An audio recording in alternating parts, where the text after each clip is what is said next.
बहुत ज़रूरी जानकारी इस वीडियो के माध्यम से मैं आज दे रहा हूँ आधार और पैन के लिंक को लेकर कि किन लोगों को अपना आधार और पैन को लिंक करा लेना चाहिए और क्या इसकी ज़रूरत है, किन लोगों को आधार पैन लिंक कराने की ज़रूरत नहीं है। ये काफ़ी ज़्यादा इस टाइम पर लोग जानना चाह रहे हैं कि किन लोगों को अपना आधार और पैन को लिंक कराना चाहिए और जिन लोगों का ऑलरेडी आधार पैन लिंक है उन लोगों को क्या एक्शन इस पर लेना है। तो आइए जानते हैं डिटेल में इसके बारे में। वीडियो थोड़ा सा छोटा होगा लेकिन इन्फॉर्मेशन बहुत काम की होगी। हेलो हाय नमस्कार, मेरा नाम राजेंद्र पांडे है।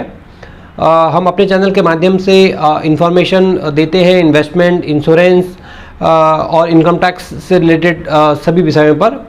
तो एक महत्वपूर्ण जानकारी आपको भी मिल रही होगी, आपके पास होगी कि 31 मार्च से पहले आपको अपने आधार और पैन को लिंक करा लेना है, अदरवाइज उसके बाद आपको कुछ दिक्कतें आ सकती हैं। तो ये किन लोगों के लिए ज़रूरी है आधार और पैन को लिंक कराना, आइए उसको समझते हैं। जो लोग ऑलरेडी अपना इनकम टैक्स फाइल करते हैं, जो रेगुलर बेसिस पे हर साल अपना इनकम टैक्स को फाइल करते आ रहे हैं, कर रहे हैं, उन लोगों का ऑलरेडी आधार पैन से लिंक हुआ है। क्योंकि ये 2017 के बाद से भारत सरकार ने, इनकम टैक्स ने ये कंपलसरी कर दिया था कि आपको अपने आधार से पैन को लिंक कराना है, तभी आप अपनी आईटीआर को फाइल कर सकते हैं। अब जो लोग अपनी आईटीआर को फाइल कर रहे हैं उन लोगों का तो ऑलरेडी आधार पैन लिंक हो चुका है। ये बहुत ही कम, रेयर ऐसे चांस है कि उनका आधार पैन से लिंक नहीं है।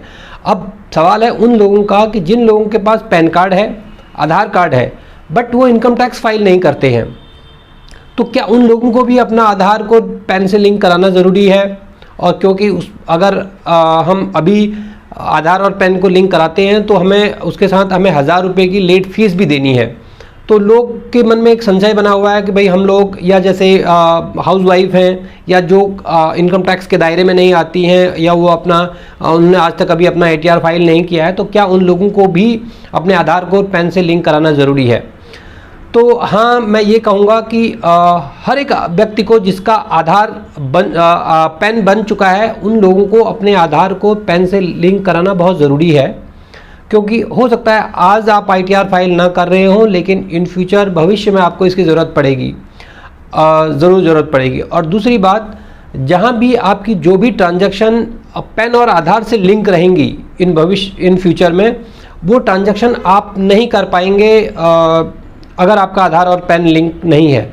इनफैक्ट 31 मार्च के बाद से अगर आपका आधार पैन से लिंक नहीं है तो वो पैन इनवैलिड हो जाएगा और आप उस पैन से कोई भी ट्रांजैक्शन इन फ्यूचर में नहीं कर पाएंगे। क्योंकि पैन बहुत ज़रूरी है।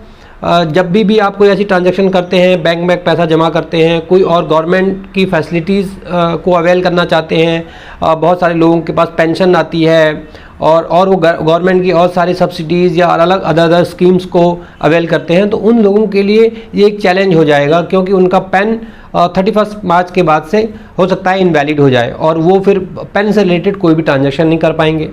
तो इसलिए ये यहाँ पर बताना बहुत ज़रूरी है कि हाँ, उन सभी लोगों को अपने आधार और पैन को लिंक करा लेना चाहिए। बेशक अभी आपको 1000 रुपये की लेट फीस लग रही है, बट ये कहीं ना कहीं बहुत ज़रूरी है। अगर ये ज़रूरी ना होता तो सरकार इसको इस कदर सभी के लिए इसको इम्पोर्टेंट ना कर देती, ज़रूरी नहीं कर देती, और उस साथ में आपसे लेट फीस भी नहीं चार्ज करती।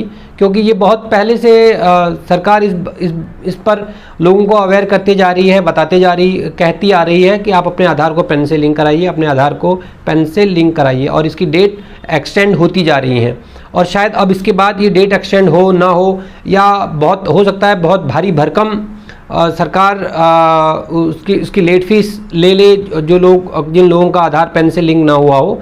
तो इन सब सारी परेशानियों से बचने के लिए ये अभी मौका है हमारे पास कि हम अपने आधार को पैन से लिंक करा लें और सारे हमारी फाइनेंशियल ट्रांजैक्शन स्मूथली होते जाएं।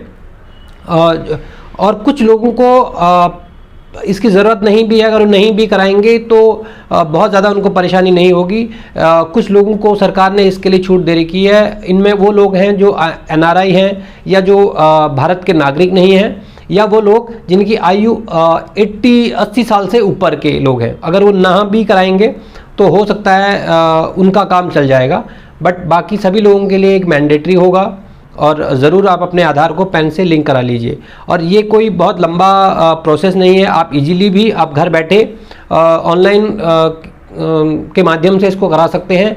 इस पर आपको इनकम टैक्स की साइट पे जाके ये आप आधार को पैन से लिंक करा लेते हैं। इसके लिए इनकम टैक्स की साइट पे आपको लॉगिन करने की ज़रूरत भी नहीं है, वहाँ पे सब क्लियरली इंस्ट्रक्शन है, ऑप्शन दिए हुए हैं। आप सबसे पहले आप अपने आधार को चेक कर लीजिए कि कहीं वो पैन से लिंक तो नहीं है। बहुत सारी ट्रांजैक्शनों में कई बारी ऐसा हो जाता है कि हम उसको करा चुके होते हैं पहले से, या हमारे सीए या किसी भी जो इनकम टैक्स या इससे रिलेटेड जो काम करते हैं हमारा, उनने ये काम कर दिया होता है। तो सबसे पहले आप उसकी जांच कर लें, और अगर वो नहीं है तो वहाँ पर क्लियरली आपको मैसेज आ जाता है कि आपका आधार से पैन लिंक नहीं है, और आप नेक्स्ट स्टेप पे जाके आप अपने आधार को पैन से लिंक करा लेते हैं। जैसी जैसी उसमें इंस्ट्रक्शन आती है उनको आप फॉलो करते जाइए।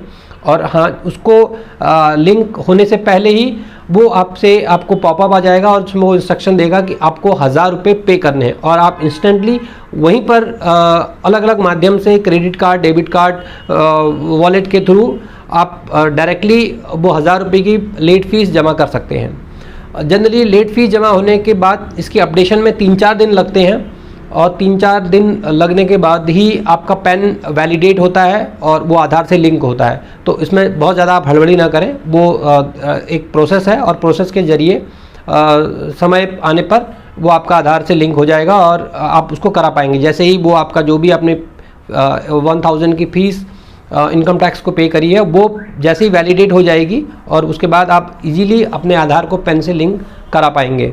और ध्यान रहे कि इसकी डेट लास्ट डेट जो है वो 31 मार्च है, तो आप 31 मार्च या लास्ट डेट का इंतज़ार न करें, जितना जल्दी हो अपने आधार को पैन से लिंक करा लें।